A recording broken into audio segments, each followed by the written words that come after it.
24 heures seulement après la remise du rapport annuel 2021 des activités de l'autorité de régulation des communications électroniques et de la poste ARCEP au Premier ministre Oumoudou Mahamadou, la présidente de cette institution passe à la présentation du rapport au grand public, comme l'exige la loi portant création, organisation et fonctionnement de l'ARCEP à travers ce point de presse livré en présence de plusieurs invités, dont des membres du Conseil national de régulation des communications électroniques et de la poste CNRCEP.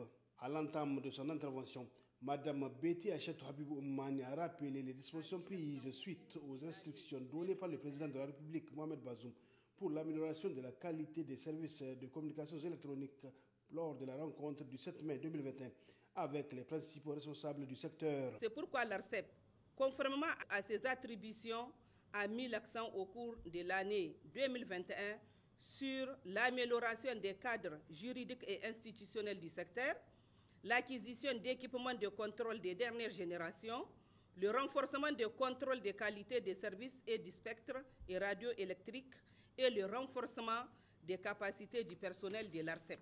Du contrôle de la qualité de service, 4 missions d'audit des réseaux ont été diligentées en 2021 dans plusieurs localités du pays.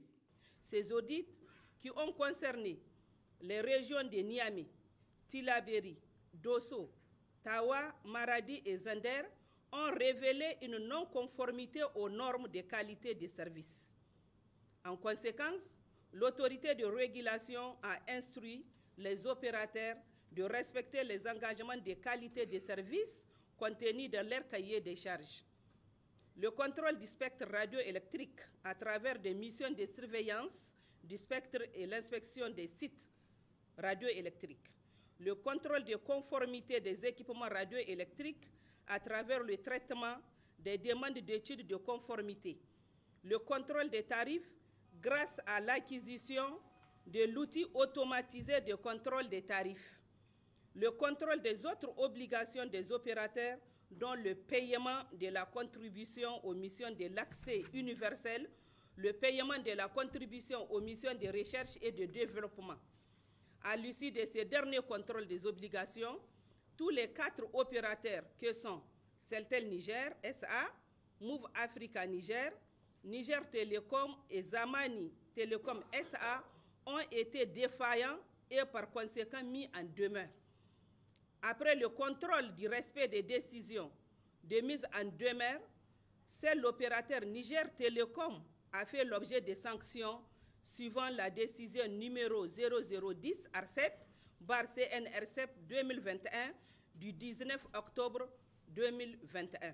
Poursuivant sa mission pendant l'exercice 2021, l'ARCEP a été très active en relations publiques. Dans le souci de se rapprocher du public, des activités ont été menées, notamment une mission de sensibilisation sur les procédures de gestion des plaintes en ligne dans les régions de Tawa, Maradi, Zander et Dosso, et une journée d'information sur la régulation des communications électroniques et de la poste à Niamey avec la société civile et les représentants des consommateurs.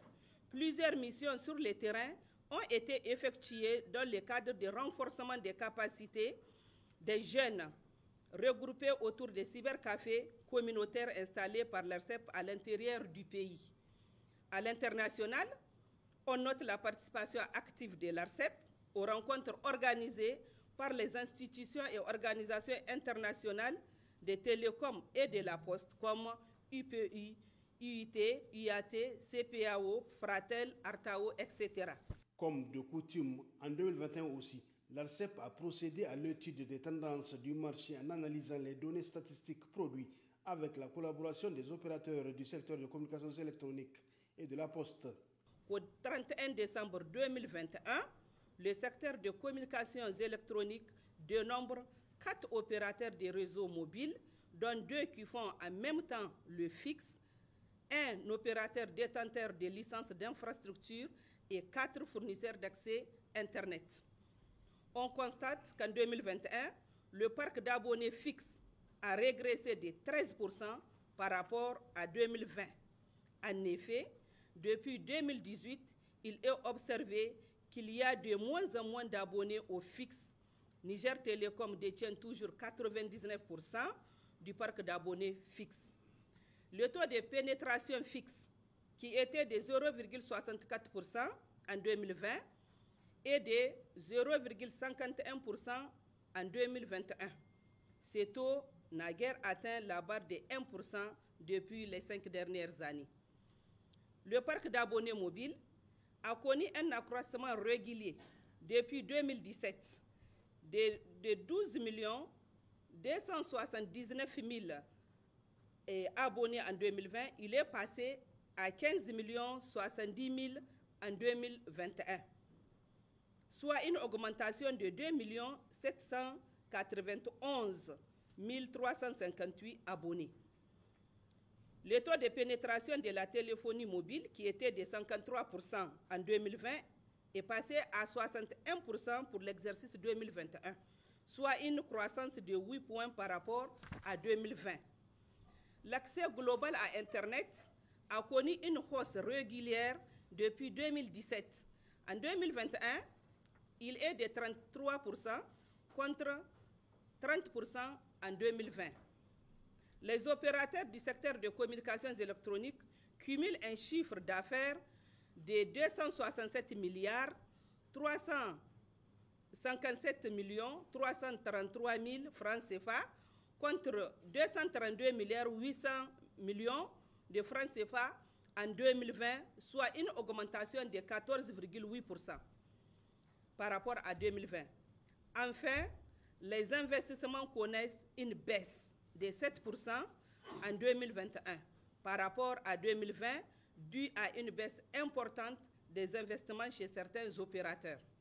En ce qui concerne le sous-secteur postal, les 3 opérateurs postaux, dont l'opérateur historique Niger Post et 2 opérateurs privés, DHL et Red Star, ont enregistré pour le service courrier un chiffre global de 5 milliards 235 145 000 francs CFA, dont 836 36 000 francs CFA en 2021 pour les services courriers.